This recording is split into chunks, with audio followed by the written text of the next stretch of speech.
अस्सलामुअलैकुम। उम्मीद करता हूँ आप लोग जो है वो खैरियत से होंगे। तो मेरा नाम जो है वो फैज़ुर रहमान है और आप ये लेक्चर एमई इंग्लिश सेंटर पे देख रहे हैं। तो आज पढ़ेंगे रेडियो आइसोटोप्स। देखें, इम्पॉर्टेंट टॉपिक है और इसमें आपको एक कन्फ्यूजन ज़रूर रहेगी, वो ये है कि आइसोटोप्स वाली। जो हमने आइसोटोप्स का टॉपिक पढ़ा था ना चैप्टर नंबर 19 में, वो अलग था। चैप्टर नंबर 20 में जो रेडियो आइसोटोप्स हैं वो अलग हैं, तो उन दोनों को मर्ज मत करिएगा, ठीक है। तो रेडियो आइसोटोप्स बिल्कुल एक अलग चीज है, आइसोटोप्स के साथ मत मिलाइएगा।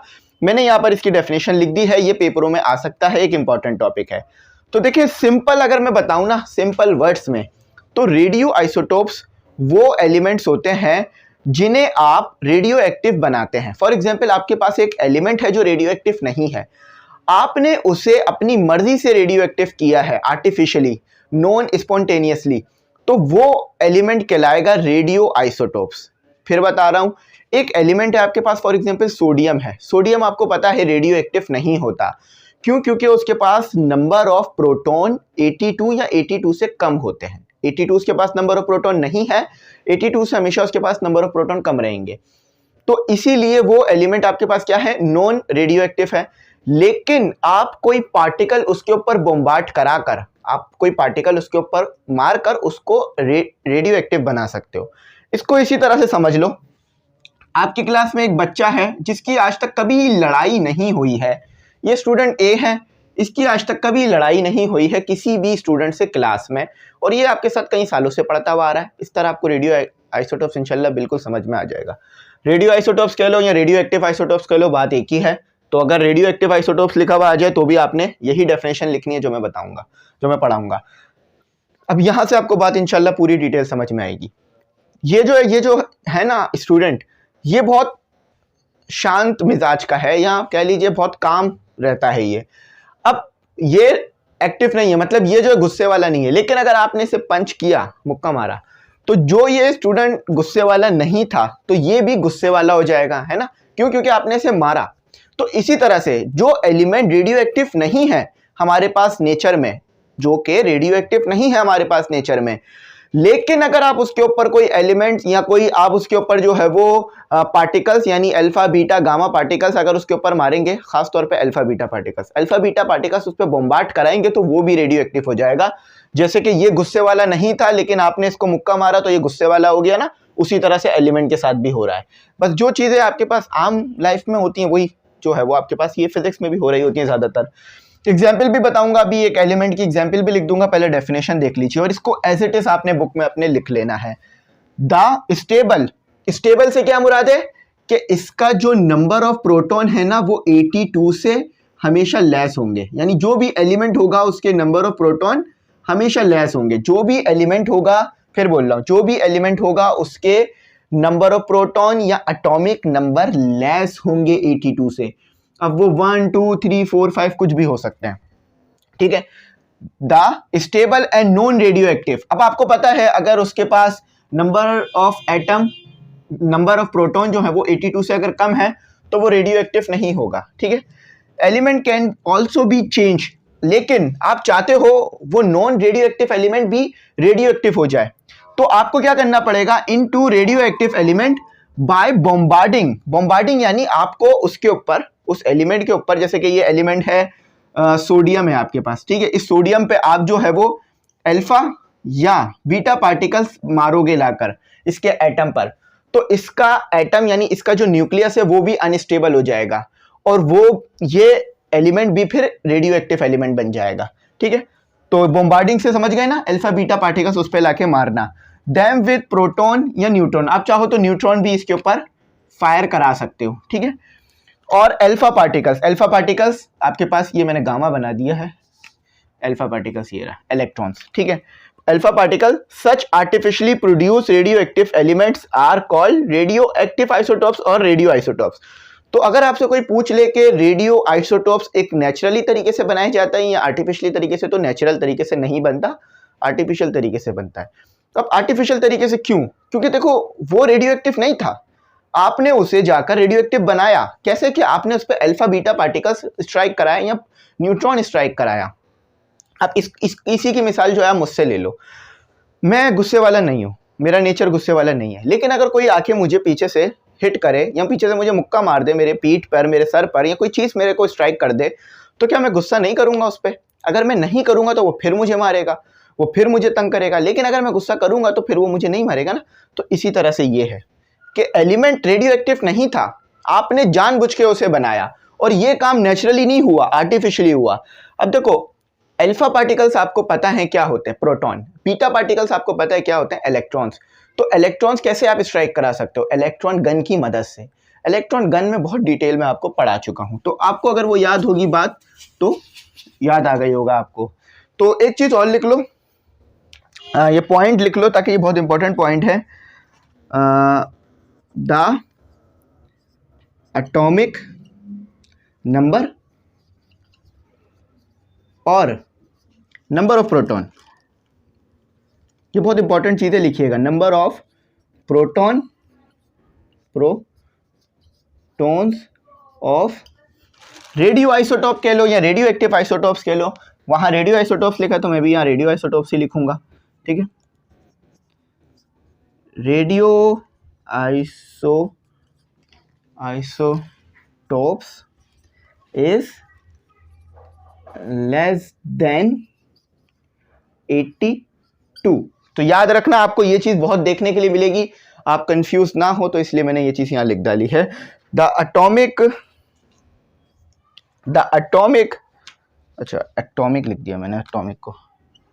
The atomic number of the atomic number और number of protons of radioisotopes is less than 82। जब भी देखोगे 82 से लेस मिलेगा। अच्छा, अब इसकी जो है ना हमारे पास एग्जाम्पल दी हुई है कि किस एलिमेंट को आप रेडियो आइसोटॉप्स बना सकते हो। तो फॉर एग्जाम्पल आपके पास यहाँ पर दिया हुआ है इन्होंने स्टेबल और अनस्टेबल न्यूक्लियाई भी समझ लीजिए। मैंने ये पढ़ा भी दिया था पहले भी आपको, फिर बता देता हूँ क्योंकि ये चीज़, ये वर्ड लिखा हुआ आ रहा है आगे। स्टेबल न्यूक्लियाई, न्यूक्लियस भी लिख सकते हो आप इसको, ठीक है। तो स्टेबल न्यूक्लियाई देख लो, न्यूक्लाइड लिख देता हूँ क्योंकि आपकी बुक में भी ना न्यूक्लाइड है। मैं अक्सर वही टर्मिनोलॉजीज इस्तेमाल करता हूँ जो कि आपकी बुक में है, क्योंकि मुख्तलिफ बुक्स में ना मुख्तलिफ टर्मिनोलॉजीज इस्तेमाल हो रही होती हैं, ठीक है। तो आपको पता होना चाहिए कि कौन सी टर्मिनोलॉजी सेम है। तो वो जो है वो न्यूक्लाइड या वो न्यूक्लियस स्टेबल होगा जिसका एटॉमिक नंबर या number of proton less than 82 होगा, ठीक है। जैसे कि आपके पास मैं एग्जाम्पल भी लिखवा दूंगा। यहाँ पर आ गया आपके पास 82। अब एग्जाम्पल में लिख लो, आपके पास आगे इसका एक सवाल भी आ रहा है तो उसमें इसकी डेफिनेशंस मिल जाएगी आपको, ठीक है, अभी करा दूंगा। तो एग्जाम्पल में लिख लो आपके पास हाइड्रोजन, ठीक है, इसका आपके पास नंबर ऑफ प्रोटॉन 1 होता है इसके पास। या फिर लिख लो आप कार्बन, जिसके नंबर ऑफ प्रोटॉन आपके पास 6 रहते हैं, ठीक है। और अगर एटॉमिक मास लिखना चाहो तो वो भी लिख सकते हो, ठीक है। 2 ये लिख लिए, आप चाहो तो इसमें और इंक्लूड कर सकते हो। अब अनस्टेबल कौन सा होता है? Unstable nuclide.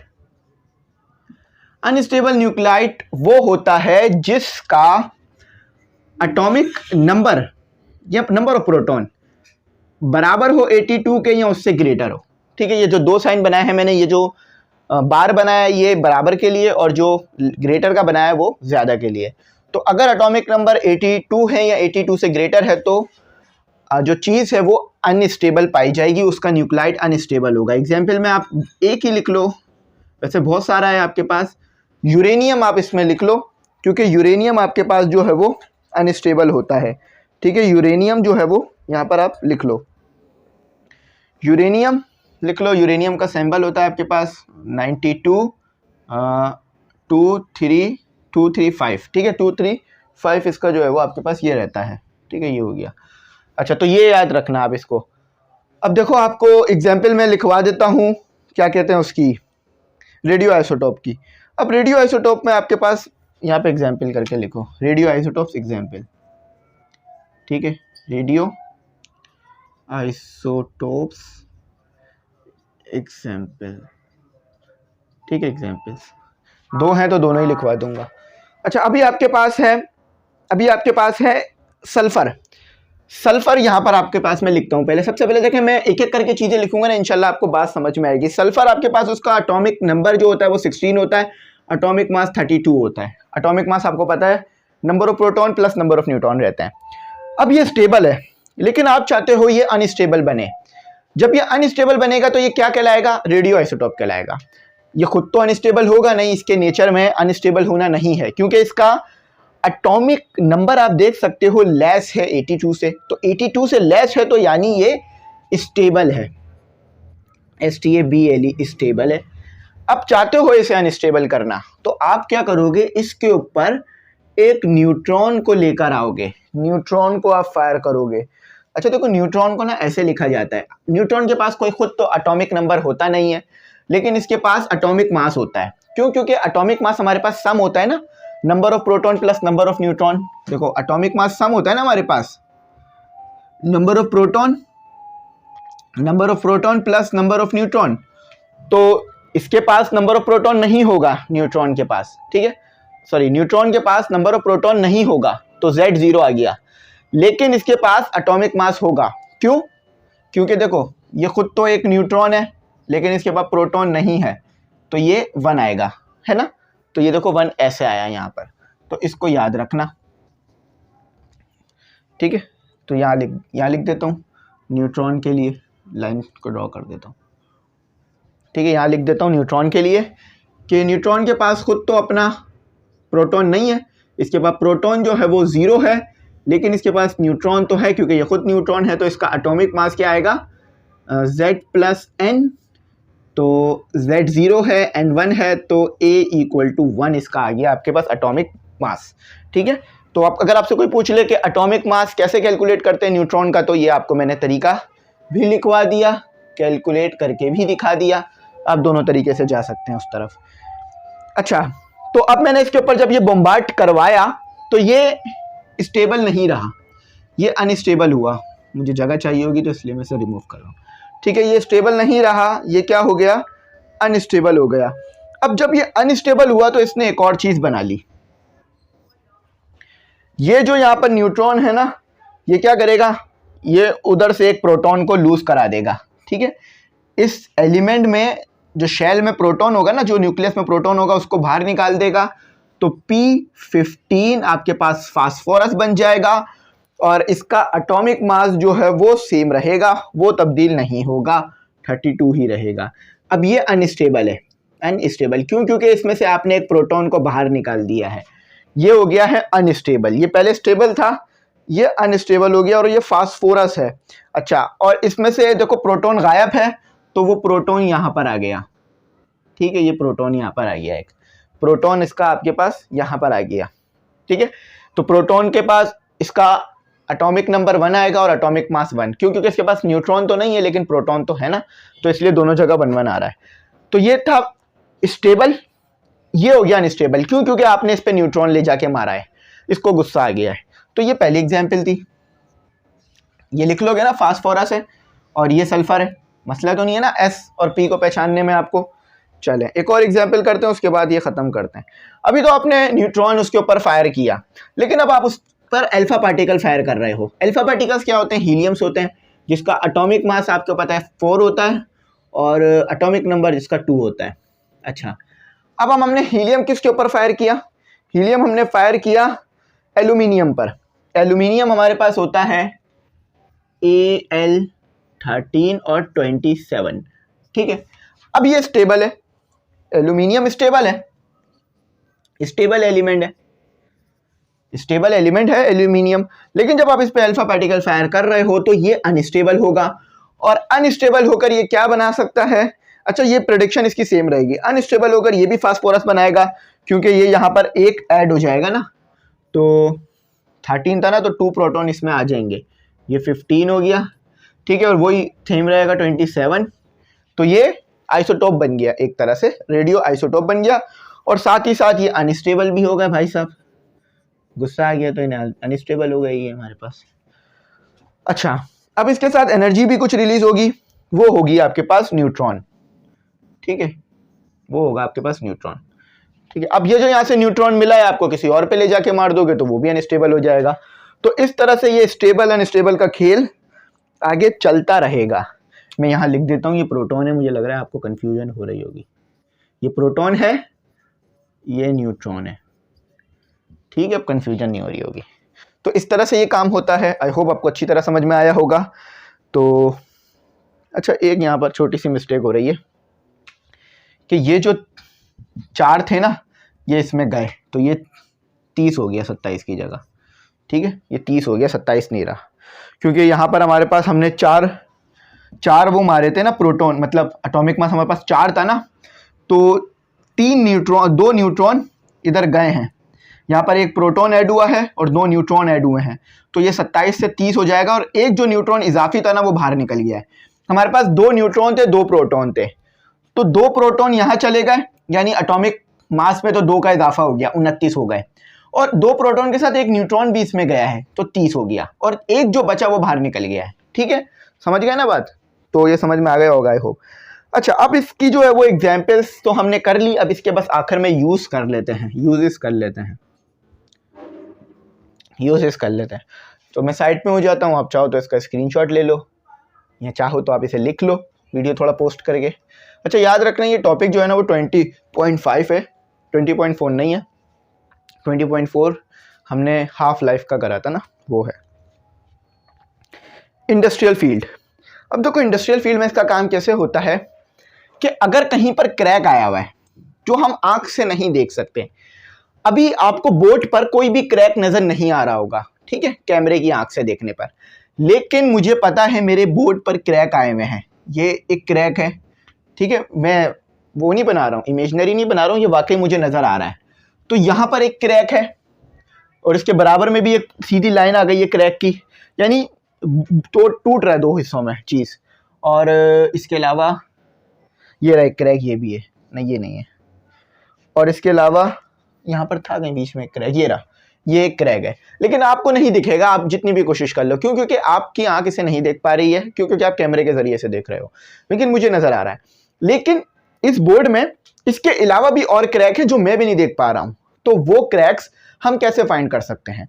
उन क्रैक्स को हम फाइंड कर सकते हैं रेडियो आइसोटोप्स की मदद से। रेडियो आइसोटोप्स अपनी रेडिएशन उसमें भेजेंगे और हमें जो है वो पता चल जाएगा कि यहाँ पर क्रैक है, क्योंकि हमें जो है वो एक चीज इस्तेमाल करनी पड़ेगी जो कि है रेडियो ट्रेसर।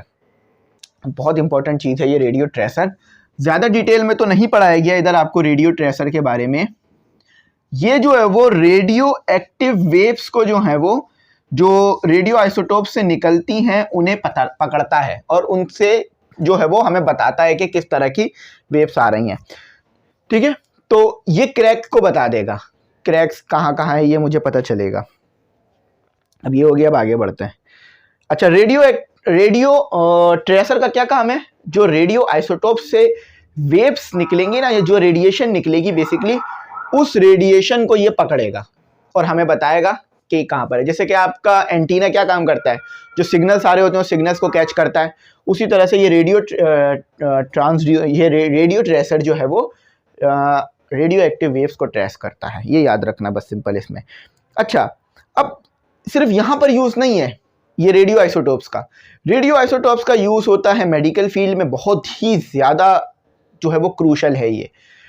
फॉर एग्जाम्पल, अब आपको किसी के इंसान के अंदर जो है वो देखना है कि उसके कहाँ पर खुदा ना खास्ता कैंसर हो गया है, ट्यूमर हो गया है। अब आप क्या करोगे, उसके पूरा जिस्म को खोल कर इधर उधर देखोगे कि यहाँ पर है, यहाँ पर है, यहाँ पर है? नहीं ना, आप ऐसा नहीं कर सकते, क्योंकि ना ही आपको कुदरत ऐसी इजाज़त देगी कि आप पूरे इंसान को खोल लो और फिर उसको कैसे बंद करोगे। लेकिन आपको देखना तो है इंसान के अंदर, तो आप क्या करोगे, आप उसके अंदर से जो है, मतलब उसके अंदर क्या करोगे कि उसे आयोडीन 313 पिलाओगे। अब आयोडीन 313 एक रेडियो एक्टिव आइसोटोप है। जब ये जिस्म में जाएगा तो जहां पर ट्यूमर ज्यादा होगा वहां पर ये अब्जॉर्ब हो जाएगा, तो पता चल जाएगा कि ट्यूमर है, मतलब कैंसर है जिस्म में। ट्यूमर कैंसर होता है बेसिकली। तो अल्लाह ताला हमें इससे महफूज रखे और चलता हुआ हमें इस दुनिया से लेके जाए, बगैर कैंसर के, बगैर किसी बीमारी के हम शहादत की मौत पाएं। तो ये हो गया यहाँ पर इंडस्ट्री में क्या काम है क्रैक करने के लिए बता दिया। अच्छा, और भी बीमारियों को डायग्नोस करने के लिए ये इस्तेमाल होते हैं रेडियो आइसोटोप्स। ठीक है, अब आ जाते हैं हम अपना इंडस्ट्रीज, मतलब अब आ जाते हैं एग्रीकल्चर में, क्योंकि पाकिस्तान एक ज़राई मुल्क है तो एग्रीकल्चर के बारे में आपको ज़्यादा पढ़ना चाहिए। तो फास्फोरस, अब फास्फोरस यहाँ पे लिखा हुआ है, agriculture fertiliser uptake in the plant from root to leaves in trace by adding tracer phosphorus 32। तो कौन सा रेडियो आइसोटोप्स इस्तेमाल होता है आपके पास एग्रीकल्चर में? फास्फोरस 32। ठीक है, अब यहाँ पर ये इन्होंने एटॉमिक मास यूँ बताएं क्योंकि ये फास्फोरस जो है ना हमारे पास 30 में भी पाया, 32 में 30 में भी पाया जाता है, तो इसलिए उसको 32 कहा जा रहा है, क्योंकि रेडियो आइसोटोप्स है ना मुख्तलिफ एटॉमिक मास में पाए जा सकते हैं। तो अब होता क्या है, मैं यहाँ पे थोड़ा आपको बताता हूँ कि ये रेडियो आइसोटोप्स खाद के साथ मिलाकर दे दिए जाते हैं प्लांट्स को। अब प्लांट्स उन्हें ले लेते हैं अपने अंदर, मतलब प्लांट्स उन्हें अब्सॉर्ब कर लेते हैं इनको, तो फिर रेडिएशन निकलने लगती है प्लांट्स में से। अब फिर आ जाता है हमारे पास रेडियो ट्रेसर, वो पता करता है कि कितनी रेडिएशन निकल रही है। अब जितनी रेडिएशन निकल रही होगी ना प्लांट्स में से, तो उससे अंदाज़ा लगाया जाएगा कि कितना जो है वो प्लांट्स खाद को अब्जॉर्ब कर रहा है या उसमें से चीज़ों को, मिनरल्स को अब्जॉर्ब कर रहा है। तो ऐसे ये काम करता है, बड़ा ही क्रूशल वर्क है। अच्छा, मेडिकल ट्रीटमेंट, बड़ा ही इंपॉर्टेंट काम, ट्यूमर की ट्रीटमेंट के लिए इस्तेमाल होता है। फॉर एग्जांपल, अभी मैंने आपको बताया कि अगर आपको इंसान के जिस्म के अंदर जाना है तो ऐसा नहीं है, ये कोई मशीन नहीं है जिसे आप 2 नट इधर खोले 2 नट उधर खोले और देख लिया कि भाई कहाँ पर ऑयल लीक है या कहाँ पर कौन सा पुर्जा ख़राब है। ये इंसान है, इसके अंदर आप नहीं जा सकते बगैर जो है वो टेक्नोलॉजी के बगैर। तो यहाँ पर क्या होता है कि इंसान के जिस्म में जब कहीं कैंसर हो जाता है, कैंसर यानी वहाँ पर कुछ ना चाहने वाले सेल जमा होने लग गए जिससे वो बढ़ रहे हैं और उस जगह पर हमारे एक बीमारी फैल रही है, कैंसर हो रहा है। कैंसर बेसिकली कोई ऐसी चीज़ नहीं है कि मतलब खुद ब खुद जिस्म में आ जाती है, नहीं, ये हमारे अंदर सेल्स होते हैं जो कि एक जगह पर बहुत ज़्यादा डेवलप होने लग जाते हैं और वहाँ पर वो जमा होने लग जाते हैं, इसलिए जहाँ पर कैंसर होता है वो जगह फूलने लग जाती है क्योंकि वहाँ पर ज़्यादा जो है मास आने लग जाता है। तो अब उसको ट्रीट करना है, तो कैसे ट्रीट करेंगे? यहाँ पर आप डायग्राम भी देखिएगा, पेज नंबर 223 पर डायग्राम बनाई हुई है, उन्होंने उसको कुछ नाम नहीं दिया हुआ, डू यू नो लिखा हुआ है बस। तो उधर क्या होता है कि गामा रेस का इस्तेमाल किया जाता है। ठीक है, अब कोबाल्ट जो है वो कोबाल्ट, उससे बहुत ज़्यादा गामा रेस निकलती हैं। अब आपको पता है गामा रेस हाईली पेनिट्रेटिंग होती है, जिस्म में बहुत तेज़ी में जाती हैं, तो वहाँ पर जो है वो जहाँ पर कैंसर होता है ना वहाँ पर गामा रेस को मारा जाता है। तो जब गामा रेस को उधर मारा जाता है ना, तो वो कैंसर वाली जगह पर जो जगह चीज़ें जमा हुई होती है ना, मास, वो हटता चला जाता है, हटता चला जाता है, हटता चला जाता है और कैंसर का आसार कम होता चले जाते हैं और ट्रीटमेंट हो जाती है। इस तरह से ट्रीटमेंट चलती रहती है, फिर कैंसर जो है वो एक वक्त पर आने पर ख़त्म भी हो जाता है। मैं ये तो नहीं कहूँगा मुकम्मल तौर पे ख़त्म हो जाता है, लेकिन वो कम हो जाता है वहाँ पर। तो इस तरह से होता है। टेस्टिंग फॉर क्रैक्स, तो क्रैक्स के लिए मैंने बता दिया कि ये जो है रेडियो आइसोटोप्स उधर मारे जाते हैं और फिर जहाँ क्रैक होता है वहाँ से पता चल जाता है, क्योंकि हमारी आँख इतना छोटा नहीं देख सकती, लेकिन इनकी पेनिट्रेशन पावर बहुत ज़्यादा होती है, तो ये वहाँ पेनिट्रेट करते हैं। What is the main difference between stable and unstable nuclides, लिखा हुआ है इसमें न्यूक्लियोइड्स। तो सबसे पहला डिफरेंस तो ये है कि स्टेबल आइसोटोप का जो न्यूक्लाइड होता है वो 82 से लेस होता है और जो अनस्टेबल न्यूक्लाइड होता है वो 82 होता है या 82 से ग्रेटर होता है। ये लिख लेना, बाकी मैं आपको सामने बोर्ड पे चला रहा हूँ। ठीक है, ये एक छोटा सा पॉइंट था जो मैं इंक्लूड नहीं कर पाया, बाकी आपके सामने बोर्ड पे चल रहा है, उसको लिख लो। Do not show radioactivity, बेशक stable stable nuclide radioactivity नहीं शो करेगा, वो अपने आप को डिसइंटीग्रेट नहीं करेगा, वो नहीं टूटेगा दूसरे एलिमेंट में। शो रेडियो एक्टिविटी, अब आपके पास नमक है, ऐसा तो नहीं है नमक से कुछ और बन जाता है।